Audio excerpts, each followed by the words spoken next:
आज है हम बिलारी तहसील के लच्छमपुर गांव में और आपको एक ऐसे युवा किसान से मिलवाएंगे जो अभी कोटा राजस्थान में वहाँ पे जैविक कृषि अनुसंधान है, वहाँ पे वो सीख भी रहे हैं, सिखा भी रहे हैं। और सबसे बड़ी बात है वो सीखने के बाद उसका प्रैक्टिकल रूप में बिलारी तहसील में इनका जो गांव पड़ता है लच्छमपुर, वहाँ आके उसको ज़मीन पर उतार रहे हैं। और कई ऐसी रोचक जानकारियाँ इनसे हमको मिली हैं जिनको किसान समझते हैं कि हमारे लिए ये गलत है, उसको इन्होंने उसका सदुपयोग किया है।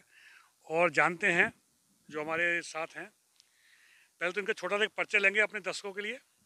भैया अपना छोटा सा एक परिचय में। जी, मेरा नाम सिद्धांत चौधरी है। मैं ग्राम लच्छमपुर नगलिया का निवासी हूँ और मैंने अपनी पढ़ाई माइक्रोबायोलॉजी में पूरी की है। मैंने अपनी ग्रेजुएशन की डिग्री भी माइक्रोबायोलॉजी में की है और मेरी मास्टर डिग्री भी माइक्रोबायोलॉजी सब्जेक्ट से है। मेरी रुचि पहले ह्यूमन पैथोलॉजी के अंदर थी, लेकिन उसके बाद जब मेरा प्लेसमेंट हुआ कोटा के जैविक कृषि अनुसंधान केंद्र में, तो वहाँ जाके मेरी जैविक कृषि में रुचि जागी। उसके बाद मैं गौ माता के लिए भी प्रेरणा मिली कि गौ माता कितनी ज़्यादा उपयोगी है हमारे जीवन के लिए। तो उस हिसाब से मैंने वहाँ से प्रशिक्षण लिया, कुछ जो मेरा प्रशिक्षण था वो मैंने उनको दिया। जैविक कृषि के लिए जीवाणु बहुत महत्वपूर्ण हैं, जिनकी मैंने पढ़ाई की थी उसी तरीके से मैंने फिर इन जीवाणुओं पे काम करना शुरू किया। तो मैंने पाया कि गाय के गोबर में लगभग 7 गुणा 10 की पावर 8 तक जीवाणु पाए गए।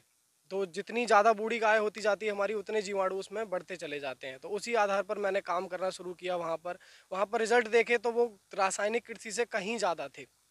तो मैंने सोचा कि जब ज़मीन भी है खुद के पास, तो अभी मेरा आधा काम कोटा में चलता है जैविक कृषि अनुसंधान केंद्र में, जो भी मेरा रिसर्च और अनुसंधान का काम है।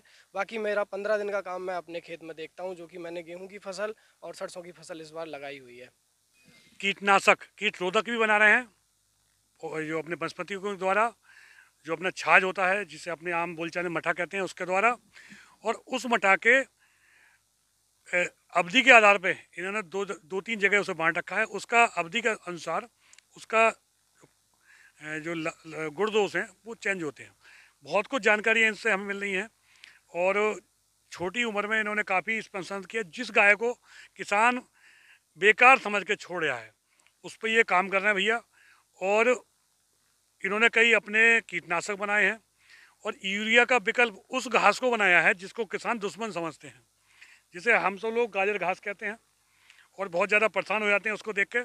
भैया बताएंगे भी और दिखाएंगे भी उसका क्या उपयोग है। जी, गाजर घास एक ऐसा पौधा है जिसके अंदर पृथ्वी पे पाए जाने वाली सारी वनस्पतियों से सबसे ज़्यादा नाइट्रोजन की उपलब्धि है। वो 4% नाइट्रोजन उसके पास रहता है। तो हमने सोचा कि इसका यूरिया की तरह विकल्प में इस्तेमाल कर सकते हैं। तो गाय के गोबर के अंदर जो जीवाणु हैं वो डिकम्पोज करने का काम बहुत अच्छा करते हैं, जैसे कि हमारा खाद बन के तैयार होता है। उसी प्रकार से हमने यहाँ पर गाजर घास को हम लेते हैं, एक ड्रम के अंदर उसको भर देते हैं। चाहे गाजर घास पे बीज आया हुआ है, नहीं आया हुआ है तो और भी अच्छी बात है। बीज आया हुआ है उसको भी आप भर सकते हैं। उसको पानी के साथ में भर देना है और उसके साथ में आपको गोबर मिला देना है और 100 ग्राम फिटकरी, बहुत सस्ती आती है, 100 ग्राम फिटकरी लेके उसके अंदर डाल देनी है। वो घोल आपका 7 से 10 दिन के अंदर डिकम्पोज होके वो तैयार हो जाएगा। उस पानी को आप स्प्रे की तरह इस्तेमाल में ले सकते हैं फिर। तो वो हाई न्यूट्रिशन जो पावर है, क्योंकि जो गाजर घास है वो किसी भी मिट्टी में उसको डाल दो, वो बहुत तेज़ी से ग्रोथ पकड़ती है। तो जो चीज़ ग्रोथ जल्दी से पकड़ रही है उसके अंदर न्यूट्रेंट ज़्यादा रहते हैं, तो वो न्यूट्रेंट भी खींच के पानी में आ जाते हैं और यूरिया की मात्रा भी उसके अंदर आ जाती है। जब उसका स्प्रे करते हैं तो बहुत ही सुंदर रिजल्ट आता है उसका, और घास भी खत्म होती चली जाती है साथ के साथ में खेत से।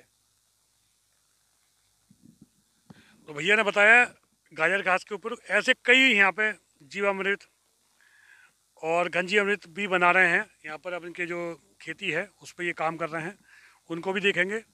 उसके अलावा ये देसी बीज को भी अपना तैयार कर रहे हैं, वो कैसे कर रहे हैं वो भी पूछेंगे। पीछे हमारी सरसों हैं, इन्होंने इसको देसी परिवर्तित किया है, वो कैसे किया है वो बताएंगे भैया।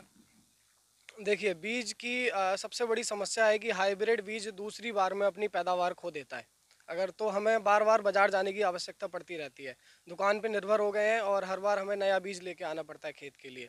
तो हमने क्या तरीका निकाला है कि जो हमारे स्वस्थ पौधे हैं उनको हम फसल के टाइम पे टैग कर दें, अगर किसी भी धागे से या लकड़ी से किसी भी चीज़ से, तो फसल की कटाई के टाइम पे हम उन बीजों को अलग करके और सबसे अच्छा तरीका है, किसान संघ के हैं, कृष्ण मुरारी जी हैं, बीज प्रमुख हैं, उनके द्वारा ये विधि इजाद की गई है, जिसमें कि किसी भी बर्तन को नीम तेल से आप ढक्कन पे कवर कर दीजिए और उसमें बीज रखने के बाद में आप और उसको बंद कर दीजिए। 1 साल तक वो बीज आपका ख़राब नहीं होगा।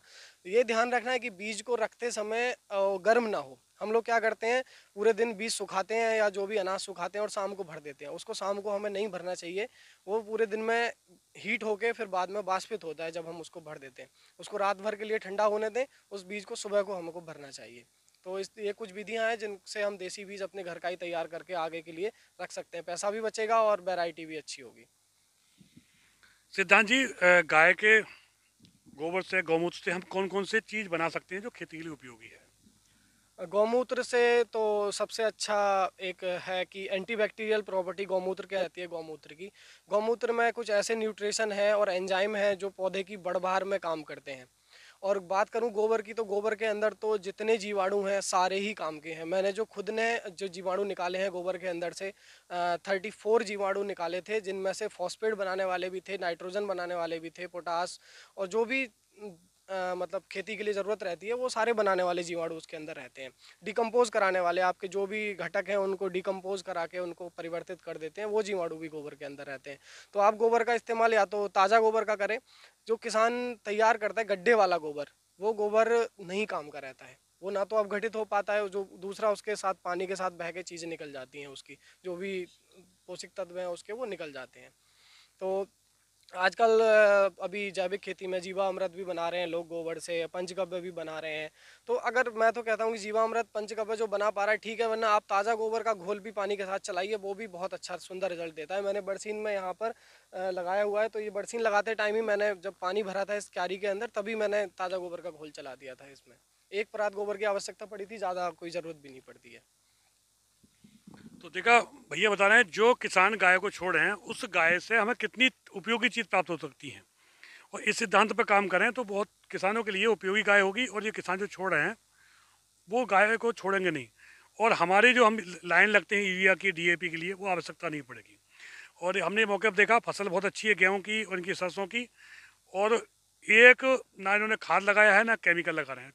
कीट रोधक भी है इनके सब, जैविक हैं, और खाद भी पूरा जैविक है।